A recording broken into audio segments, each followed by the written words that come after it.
Welcome! I hope you're excited to read Animal Farm and that you're not dreading it too much. I know when I was in high school and junior high and my friends had to read Animal Farm, they complained about it a lot, and so you might be curious as to why I'm having you read it. Well, I'll be honest with you. Animal Farm is a book that some of you will probably kind of hate a little bit. The plot of the book is very frustrating, and as a little bit of a spoiler, it really doesn't end all that happily. But it does make you think. So I chose this book because every once in a while I think it's good for you to read a book that even if you don't like it, you appreciate it because it makes you think. Now, with that glowing recommendation, let's dive into Animal Farm. Animal Farm was written by a guy by the name of George Orwell, who has another book called 1984, both of which are very, very big propaganda-like books that go against the idea of communism. So this book is a really good one for you to read after having studied the different types of government and the way that governments are formed, and specifically the way the United States government was formed. It's a good book for you to consider what happens when the government goes wrong, or what happens when new governments are formed, or why we have governments, all that stuff. It's just a really great kind of summary of the year, really. And it'll be a good opportunity for you to think about all of those as you dive into discussion boards and as you go into your test. So George Orwell himself, his actual real name is Eric Blair, and if you look at the beginning of your book, if your book is like mine, there's a whole biography about him that would be interesting for you to read. But one thing that I wanted to point out to you with this particular book is the idea that it really is very, very symbolic. Each of the characters, or animals, I suppose, as would be more appropriate in this book, represent a particular kind of person. So, for example, the horses represent a particular kind of thought, or the pigs represent a particular kind of thought, or a particular attitude towards government or work or community or other different aspects of people life.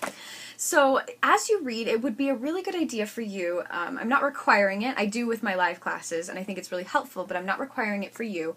However, I strongly recommend that it would be a really good thing for you to actually go through and label each of the characters and then write down their character traits as you read the book, so that you can keep track of who is who and why they do what they do, or who they're aligned with, or what their major ideas are, what their goals are, so that you can start figuring out where you might sit, for example, or the way your friends might sit, or the way that current politicians might sit, all that kind of stuff, where their representations come into place.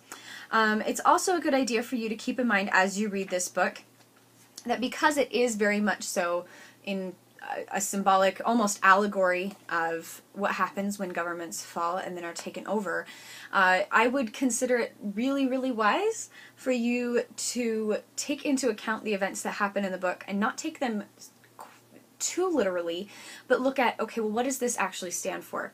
Particularly since Orwell is writing at a time of American history where people are very nervous about communism, which you'll learn about next year if you take the Modern U.S. class.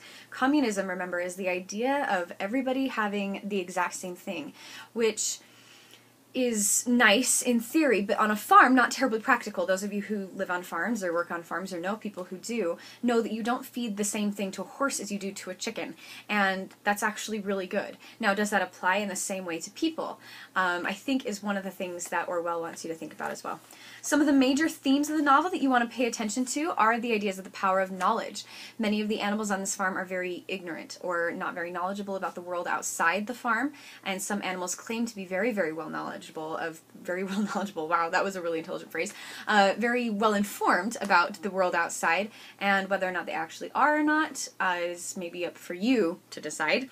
So the power of knowledge, and particularly to the access of literature and words, whether or not you can read and understand writing is a very important theme of the book.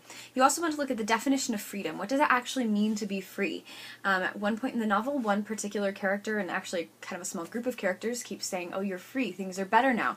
But as other characters look at this, some of them wonder, are we actually better off now than we were before? Not really sure. They're telling me I'm free, but am I really? So what is the actual real definition of freedom and how does it apply? And then the last thing you want to look out for is propaganda. Propaganda is the use of words and posters and slogans and songs sometimes of governments, particularly, though not necessarily governments, but often it's referred to with government, the way that they get you to think the way they want you to think.